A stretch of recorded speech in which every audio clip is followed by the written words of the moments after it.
வெங்காயம் விற்க ஆரம்பிச்சிருச்சு. அப்பா ஓரமா ஒதுங்குற இடத்துல டீ கடையை போட்டு உக்காந்துட்டாங்க. தம்பி ஒரு டீ போடுப்பா. ஸ்ட்ராங்காவா லைட்டாவா? முதல்ல கடனா போடு. அப்ப பாலுக்கு பதிலா பால்டால ஊத்தி தரேன், குடிக்கிறியா? மூஞ்சில குத்தி விட எதுக்கு கட்டைய போடுற?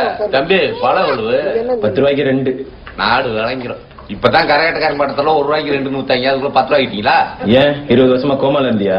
எதுக்கு எந்திரிக்கிற? உட்காருப்பா.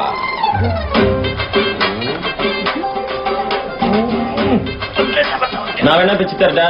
என்னது வாழைப்பழத்தை பிக்கிறது ஊரை குச்சி வர்றியா?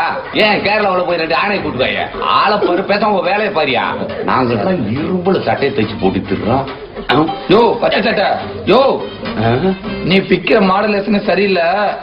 இந்தா கத்தி எடுத்துக்க. கத்தியா? பழத்தை பிக்கிறது கத்தி நீட்டுறியா? மதுரைக்காரனு கையே கத்தி வேலையை பீச்சா யார்கிட்ட கட்ச பிடிச்சி பேசுற? பகையில அது அறுவாலை இவனை நான் வெட்டாம விட மாட்டேன். பழத்தை பிக்கிறது கத்தி தரேன்றான் பாரு அவனை. நாங்க பாக்கா என்னையா நீ வேலை கத்தி சுத்தி இருக்க? நீ பாத்துட்டு தெரியாம பேசுறேன். தெரியாம பேச ஏன் பாடா ஒத்த பத்த இந்த பொம்பளை அடிச்சு வாப்படா. நீங்க பெரிய மக்கள்ல வச்சு வெட்டுடா. டென்ஷனாக வாழைப்பழம் சாப்பிடுங்க.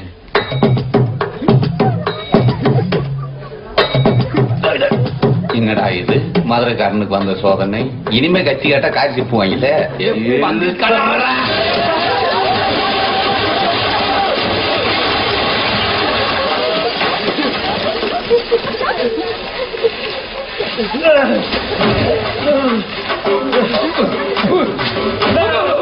பங்கு நாஜா பங்கு.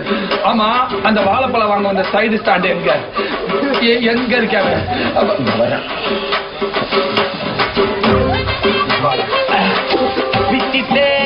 பழத்தை நீ பிச்சிட்ட, தோலை நாங்க உரிக்கிறோம். கேட்கும்போதே தெரியும். பங்கு பழம் நசிங்கிறாம ஆல்ரெடி நசிங்கிறாம இருக்கு. உள்ள வைக்காம இவன் சிம்மத்துல வச்சு என்ன விட்டாங்க. இவன் பக்கத்துல வச்சு புறத்திருங்க. ஏண்டா